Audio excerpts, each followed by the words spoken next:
வணக்கம். இது தமிழ் குரலின் சிறப்பு நேர்காணல். இன்றைக்கு நம்மோடு இணைந்திருக்கிறவர் ஃபர்ஸ்ட் லைன் மீடியாவின் முதன்மை ஆசிரியர் மூத்த பத்திரிகையாளர் ஐயா முனைவர் உமாபதி அவர்கள். சார் வணக்கம். வணக்கம். விஜய்க்கு ஆதரவாக நயினார் நாகேந்திரன் ஆவேசமாக இறங்கி வந்திருக்காப்புல. அது இதை விட மோசமானவங்க. விஜய் ஏன் போலீஸ்கிட்ட பாதுகாப்பு கேட்குறாரு தெரியுமா? அந்த 41 பேரை பல பேர் சேர்ந்து கொண்டிருக்காங்க. அந்த நிலைமை அவருக்கும் வரக்கூடாதுங்கிறதுனால தான் அவர் கேட்குறாங்க. உனக்கும் வரக்கூடாதுன்னு கேச போட்டு அதானே அப்படி என்னென்னா தற்கொலை வேலையை பார்க்குறாங்க. அது இப்போ அந்த 41 பேரை யாரோ கொண்டுட்டாங்க. அவங்களால அதே நிலைமை விஜய்க்கு வரக்கூடாதுன்னா இப்போ விஜய் உயிருக்கு அச்சுறுத்தல். உங்கள் தலைவர் தானே மேலே இருக்காரு, விசாரிக்க வேண்டியதானே. இப்போ மத்திய அரசு இங்கே கட்டுப்பாட்டில் தான் இருக்குது. மத்திய அரசு வச்சு வழக்கு போட வேண்டியதானே. வழக்கு போட்டு எதை வேணாலும் பண்ண வேண்டியதானே. நீங்கள் தான் சிஆர்பிஎஃப் லிஃப்ட் கொடுத்து கூப்பிட்டு போய் டெல்லியில் இறக்கி ரிப்போர்ட்லாம் வாங்கியிருக்கீங்க. அதுதான் அந்த லெவலுக்கு ஆதவர்ஜனை இறக்கி விட்டவர்கிட்ட இருந்து அறிக்கையை வாங்கிட்டு முடிவெடுக்க வேண்டியதானே. முடிவெட்டிதான் இத்தனை நம்ம எம்பிக்கள் வந்தாங்கல்ல விசாரணைக்கு. ஹேமமாலினி அவர்கள்லாம் அதில் அவர் நயினார் நாகேந்திரனுக்கு என்ன பிரச்சனைனா இதுலேயும் புகுந்து அண்ணாமலை ஸ்கோர் பண்ணிட்டு போனது தான். நம்ம தலைவனை எவனுமே மதிக்க மாட்டாங்க இல்லையா. நம்ம மாநில தலைவராக இருக்கோம், நம்மளை பற்றி நியூஸும் போட மாட்டாங்க, நம்மளை பற்றி பரபரப்பாகவும் பேச மாட்டாங்கன்றக்கா எதையா வாய்க்கு வந்ததை பேச்சு ஒன்றுன்றக்கா பண்ணி இந்த விஜய் உயிர் காய்ச்சலாம் இப்போ என்னதான் சொல்ல வரீங்கிற கேள்வி இருக்குது. அந்த ஒரு ஆள் அவங்க கட்சியிலே சொல்கிறாப்புல இப்போ ஜோசப் விஜய் கிறிஸ்தவ கைக்கூலி பாவாடை அப்படின்னு இன்னைக்கு நான் விஜய் ஆதரிக்கிறேன் அதே ஆள் சொல்லுது. இவர் என்னன்னா விசாரிக்கணுன்றாரு. இவர் பார்த்தீங்கன்னா இந்த மாதிரி ஆள் கொண்டுட்டாங்க அப்படின்றாங்க. எந்த ஆள் கொண்டுட்டாங்க அதே ஆட்கள் இன்னமும் அங்கதான் இருக்காங்க, அவங்களால ஆபத்து அப்படின்னு இருக்காங்க சொல்ல வர்றாரு. ஆனா நயினார் சொன்னது அண்ணாமலை மறுத்துட்டாப்புல. கரூர்ல மக்கள்லாம் ரொம்ப அன்பானவங்கன்னா யார் வேணாலும் வரலாம், எப்ப வேணாலும் வரலாம், விஜய்க்கு எதுக்கு பாதுகாப்பு அவரு. அவங்க ரெண்டு பேருக்கு பழைய பகையும் மட்டும் இல்லை, இப்போ உள்ள பகையும் தான். எப்படியாவது அந்த பதவியை விட்டு நயினாரை துரத்தணும். அந்த பண்ணது அதுக்காக தான். நம்ம கிட்ட ஒரு நம்பூதிரிகிட்ட மந்திரிச்சு கொண்டு அந்த செருப்பை கொடுத்து நம்மளை காலி பண்ணிட்டாருன்ற கோபம் இன்னும் இருக்கு. யாருக்கு இருக்க தானே செய்யும். அரசியல் எவ்வளோ தூரம் வளர்ந்து வரும்போது செய்வனை வச்ச செருப்பை கொடுத்து காலி பண்ணும்போது எவ்வளோ வைத்தறிச்சல் இருக்கும். நான் எங்கே பிடிச்சி எங்கே போய் டெல்லியில் அவனை பிடிச்சி, பெங்களூரில் இவனை பிடிச்சி, அவனை கூப்பிட்டு போய் இவனை பார்த்து தலைவர்களை பார்த்து மோடிஜியே என்னை தோளில் தட்டி கொடுக்குற அளவுக்கு வளர்ந்த என்னைய செய்வனை வச்ச செருப்பை வச்சு எலுமிச்சம்பழத்தை மந்திரிச்சு என் பதவியை பிடுங்கின நயினாரை எப்படி நான் இது பண்ண. படத்தில் வர மாதிரி எங்களை மாதிரி ஆள்லாம் 50 ரூபா வாங்கிட்டு கையை கட்டும், 55 ரூபாய்க்கு எடுத்து விட்டுருவோம். அந்த ஜோசி யாருன்னு தெரிஞ்சா போய் கையை கட்டை எடுத்து விட்டுப்பாப்புல யார் அண்ணாமலை. அதையும் சொல்ல மாட்டேறாங்க. செருப்பு யார்கிட்ட கொண்டு மந்திரிச்சேன்னு குடிச்சா தான் ஜோசியோன்றது மட்டும் சொல்கிறாங்களே தவிர நயினார் மேலே கடுப்பில் இருக்காப்புல. நயினார் அதை பாதுகாக்கிறாப்புல. திருப்பி போய் அவனுக்கு காசை கொடுத்து கட்டை அவுத்து விட்டு திரும்பி தலைவர் ஆயிடுவாப்புல. நம்ம பதவி போயிடும்ன்றதுல நயினார் ஆட்கள் ரொம்ப இதில் இருக்காங்க.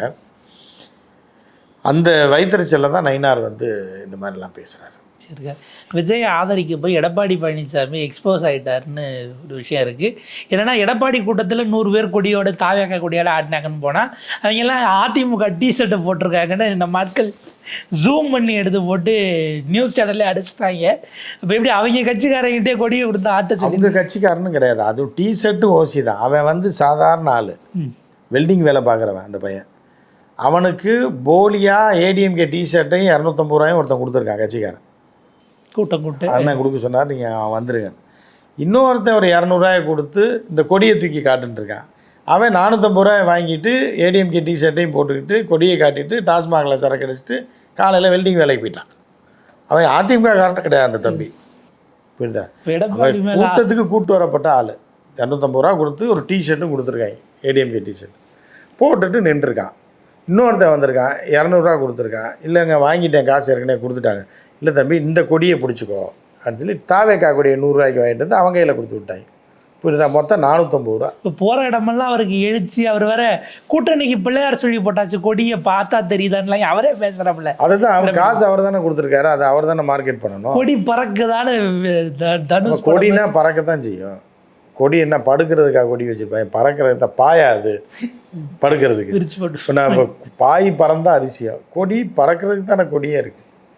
ஸோ கொடி பறக்குதானா பறக்கத்தான் செய்யும். அதை காட்டி கூட்டணிக்கு பிள்ளையார் செல்வி போட்டாச்சு. அது ஸ்டாலின் அவர்களே சத்தம் கேட்குதா அப்படின்லாம் பேசி கேட்குது. இப்போ ஒரு மெண்டல் கத்துற சவுண்டு கேட்குதுன்ற மாதிரி தான் பார்க்கணும்.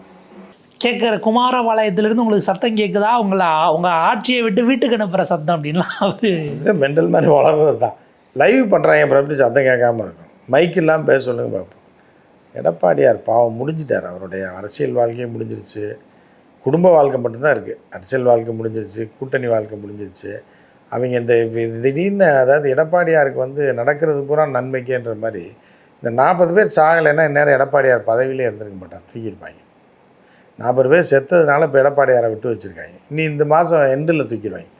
தீபாவளி வரைக்கும் விட்டுருவாங்க. எக்கேடு கெட்டால் போட்டுவோம், போகிறவன் போட்டும், பார்க்குறவன் பார்க்கட்டும், வழக்கு கிழக்கு எல்லாம் இந்த தீபாவளி வரைக்கும் போகும். இந்த மாதம் அக்டோபர் முடிஞ்சு நவம்பர் ஆரம்பித்த உடனே வேறு மாதிரியாக போகும் அரசியல். அந்த அரசியல்லே எடப்பாடியாரை பீகார் எலெக்ஷன் மழை பெய்ய ஆரம்பிச்சிது. பீகார் எலெக்ஷன் வந்து முடிஞ்ச பிறகு பீகார் எலெக்ஷன் அடுத்த மாதம் நவம்பர் 15. ஆமாம், அதோட அதுக்கப்புறம் எல்லாருமே இங்கே வருவாங்க. இந்த பீகார் எலெக்ஷனில் பிஜேபி தோற்றுருச்சுன்னா எடப்பாடியார் ஓரளவுக்கு உயிர் மூச்சு பிடிச்சி தப்பிச்சுவார். பீகார் எலெக்ஷனில் பிஜேபி திருட்டு ஓட்டு அது இதுன்னு போட்டு ஏதாவது குருட்டுத்தனமாக ஆட்சி அமைச்சிட்டாங்கன்னா எடப்பாடியாருக்கு வேணாம். முதலமைச்சராக இருந்த நிதிஷே திரும்ப ஜெயிச்சாலும் முதலமைச்சர் ஆவாரான்னு இப்போ ஆக முடியாது. அதெல்லாம் ஆக முடியாது. அந்த லெவல் நீங்கள் முதலமைச்சராக இல்லாமல் அவரை தோக்கடிச்சு 30 சீட்டு கீழே கொண்டு வந்துடுவாங்க. அதுக்கப்புறம் முதலமைச்சர் கேட்கா ஆனால் நிதிஷ் 10 சீட்டு வாங்கினாலும் நான் தான் முதலமைச்சர். ஒன்று வச்சு சித்தன் மஞ்சி இருந்த மாதிரி 10 சீட்டு இருந்தால் நான் தான் முதல்வர் இருந்தார். ஏன்னா டெல்லியை வந்து காப்பாற்றுறது அவர் தான். மோடிஜியே வந்து அவரை நம்பி தான் இருக்கார். அப்படிங்கும்போது அவர் வந்து இருப்பார். அது முடிஞ்சதுக்கப்புறம் தான் இங்கே வருவாங்க தமிழ்நாட்டுக்கு. அதாவது தோத்துட்டா டெல்லியில் நமக்கு தலைவலி கூட. நிதிஷ் நேரம் டெல்லியில் வந்து உட்காந்து ஆமாம் நம்ம உயிரெடுக்க ஆரம்பிச்சாருன்னா பெருஞ்சு. அதனால் இங்கே லோக்கல்லே விட்டுருவோம் அப்படிங்கிற ஒரு திட்டம் இருக்கலாம். இதில் என்னடா எடப்பாடி வந்து மண்டையில் இருக்க கொண்டே மறந்துட்டாருன்னு அவரை போட்டு சோசியல் மீடியாவில் அடிக்கிறாங்க. விவாதங்கள் வரைக்கும் வந்துருச்சு. தாவேக்கா கொடியை கொடுத்து ஏற்றினது தப்பு இல்லை, ஆனால் அவன் தரையில் நிற்கிறான். தாவேக்கா காரணம்னா மருத்து மேலேயும் டிரான்ஸ்ஃபார்மர் மேலேயும் நின்று காட்டினாலும் இவன் வேற ஆளுங்கிறத அவரே காட்டி கொடுத்துட்டான். ஆமாம், அது உண்மை தானே. அவன் தரையில் நிற்கிறவன் வந்து அவன் ஏற்கனவே ஏடிஎம்கே பனியன் போட்டு 250 ரூபா வாங்கினவன் தானே. அவன் டிரான்ஸ்ஃபார்மரில் ஏறி பழகினது இல்லை. என்ன அதிமுக காரங்களாம் ஏற மாட்டாங்க. அவன் அப்பாவி தொண்டர்கள் வருவாங்க, ரோட்டு ஓரத்தில் நின்றுட்டு கத்திக்கிட்டு கத்த கூட மாட்டாங்க, சும்மா வேடிக்கை பார்த்துட்டு போயிடுவாங்க. அந்த மாதிரி தான் அது போயிட்டுருக்கு. ஏன்னா ஹெச்ராஜா சப்போர்ட்டுக்கு வந்து விஜய்க்காக கேட்குறாரு. எம்ஜிஆருக்காகலாம் அந்த காலத்தில் 36 மணி நேரம் காத்திருந்தாங்க தெரியுமா. அவனை யார் வேணான்னா யார் காத்துக்கிற வேணான்னா அப்போ நார வாய் தானே. அப்போ சொல்லி ஜோசப் விஜய்ன்னு சொல்லிட்டு இந்த வாய் தானே சொல்லிட்டு ஆதார் கார்டெல்லாம் வேறு எடுத்து போட்டாப்புல. பார்த்தீங்களா ஆதார் கார்டுலேயே என்ன பேர் இருக்குங்களா தான் போட்டு அது ஆதார் கார்டு யார் கேட்டாலும் கொடுத்துருவாங்க. இதுக்கு எதுக்கு இவர் எடுத்து என்ன பெரிய ஆதார் டேட்டா பேசி அவன் திருடி வெளியில் வித்துக்கிட்டு இருக்கான். இந்தியாவோட மொத்த டேட்டா பேசியும். இப்போ அவர் ஹீரோ ஆனதுனால சினிமா தயவு தேவைப்படும், விஜய் தயவு தேவைப்படும் இருக்கா. இந்த பக்கம் ஆடியோ லான்ச்சிங் முன்னணி நடிகர் மூத்தன், அதனால அதுக்கு பார்க்குறாப்புல. இப்போ ஒரு முழு நேரம் நடிகராக மாறிட்டார்ல, நடிகர் சங்கத்தில் மெம்பர் ஆகிட்டாரா என்னன்னு தெரியல, கேட்கணும். இந்த எலெக்ஷனில் 26 சங்க எலெக்ஷன் நின்னாலும் ஆச்சரியப்படுறதுல. அடுத்த டைம் எலெக்ஷன்லேயே அவர் தோத்தாரு. இப்போ நடிகர் சங்க இடத்துல அவர் நடிகர் ஆகிட்டார்ல. அவருக்கு அடுத்த வருஷம் சிறந்த விருது வரப்போகுதுன்னா அவருக்கு வரப்போகுது. இப்பயே இப்போ ஜோதிடர் விழாலே ஆடியோ லான்ச் விழாலே அடுத்த ஆண்டு சிறந்த நடிகர் விருது அவருக்கு தான். அப்போ நாசம்தான். ஏற்கனவே அந்த ஜோசியர் சொன்னது எல்லாமே நாசமாக போயிட்டாங்க. பல பேர் உயிரோடே இல்லை, புரியுதா. ஜெயலலிதாலாம் செத்தே போச்சு. ஸோ அந்த மாதிரி ஒரு ஜோசியர் அரசியலுக்கு வருவாருன்னு சொன்னது அந்த ஜோசியம் தான். இன்னும் அவனாம் உலா வரான் பாருங்க, இதில் வீதி உலா வரான் பாருங்க, அதுதான் பெரிய கொடுமை. அந்த ஆள் கூப்பிட்டு குத்து விளக்கு ஏற்றினா எப்படி இன்னும் சர்வநாசமாக போகும். சொல்கிறது பூரா பொய். அந்த ஜோசியை குத்து விளக்கு வேறு ஏற்ற வச்சுருக்காங்க, படமே நாசமாக போகும், ஒரு நாள் கூட ஓடாது. ஏன்னா அது மதுரை சென்ட்ரிக்கு மதுரை டைரக்டரு. ஆமாம், எல்லாமே இருக்காங்க. முருகனும் மதுரைக்காரர் தானே, அந்த ஊர் முருகன். அப்படி இருந்தாலும் படத்தை வந்து நாசமாக்குறதுக்கு அந்த பதார்த்த ஜோதிடர் கூப்பிட்டு குத்து விளக்கு ஏற்றினாலே நாசம்தான். அது எந்த குடும்பமும் நாசமாக போகும், எங்கே கூப்பிட்டாங்கனாலும் நாசம்தான். ஹெச்ராஜா வேறு ரொம்ப ஹியூமர் சென்ஸாக பழைய ஒய்சி மகேந்திரனை பார்த்த மாதிரி அதில் ஹியூமர் சென்ஸ்லாம் அந்த விழாவில் பேசியிருக்காரு. எனக்கு ஸ்டண்ட்டு வச்சுருக்காங்கன்னாரு. ஸ்டண்ட் இல்லை படத்தில், ஆனால் எனக்கு ஸ்டண்ட் இருக்குது அப்படின்னு. ஸோ அந்த மாதிரிலாம் பேசியிருக்காப்புல. இந்த பதார்த்த ஜோதிடர் கூப்பிடலன்னா ஒரு 2 நாள் 3 நாள் ஓடிருக்கும் படம். ஏதோ ஒரு 4 பேர் 10 பேர் பார்த்துருப்பான், காசு கொடுத்தனாலும் ஓட்டலாம். பதார்த்த ஜோதிடர் குத்து விளக்கு ஏற்றி வச்சதோட இந்த படமே நாசம். இப்போ நாளைக்கு விஜய் கூட்டணிக்குள்ளே கொண்டு வர்றதுக்கான வேலைகள் ஏதாவது முயற்சி பண்ணுறாங்க செய்கிறாங்க அப்படின்னா, விஜய் படம் ரிலீஸ் ஆகிற நேரத்தில் பொங்கலுக்கு ஹெச்ராஜாவும் படத்தை இருக்குன்னா அது வந்து ஒரு இல்லை ஹெச்ராஜா படம் விஜய் கூட்டணிக்கு வந்தால் தப்பிச்சிட்டாப்புல. பிஜேபி கூட்டணிக்கு ஜனநாயகனை எதிர்த்து ஹெச்ராஜா இறங்க மாட்டார். கூட்டணிக்கு வரலை அப்படின்னா ஜனநாயகன் என்னைக்கு ரிலீஸ் ஆகுதோ அன்னைக்கு தான் வந்து என்ன கந்தவேலா கந்தன் மலை. கந்தன் மலை படம் ரிலீஸ் ஆகும். இதுலேயும் விஜய்க்கு பின்னடைவு தான். ம். ஏன்னா இது கந்தன் மலை ஓடுச்சுன்னா ஜனநாயகன் ஓடாது, படுத்துரும் அப்படின்னு ஒரு அது மிரட்டல். ஏற்கனவே பகவந்த் கேசரியோட ஆமாம் ஓடிக்கிட்டு இருக்காங்க. அது உண்மையா பொய்யான்னு தெரியல. எது படமே பகவந்த் கேசரின்னு பாலையாவோட படத்தை தான் எடுத்திருக்காங்கங்கிற மாதிரி ஒரு இது ஓடிக்கிட்டு இருக்கு. ஜனநாயகன் அதனோட ரீமேக்குங்கிற மாதிரி ஒரு பக்கம் சொல்கிறாங்க. இதில் சேர்க்கறதுக்கு ஷூட்டிங் எடுக்க போய் தான் இந்த 41 உயிரும் போச்சு, மதுரையில் உயிரும் போச்சுன்ற கதையாக போச்சு. ஸோ அந்த மாதிரி தான் இருக்குது. பார்க்கலாம் என்ன நடக்குது. பாப்போம் சார். இது எப்படி போகுது இந்த கரூர் விவகாரத்தில். அதாவது இப்போ யார் விசாரிக்கணுங்கிறதையும் சொல்ல மாட்டாங்க. ஜட்ஜி எப்படி கோர்ட்டில் உங்களுக்கு புலன் விசாரணை பண்ணி குற்றவாளிகளை தீர்ப்பு வாங்கி தர ஐஓவாக போக முடியணும்னு தெரியல.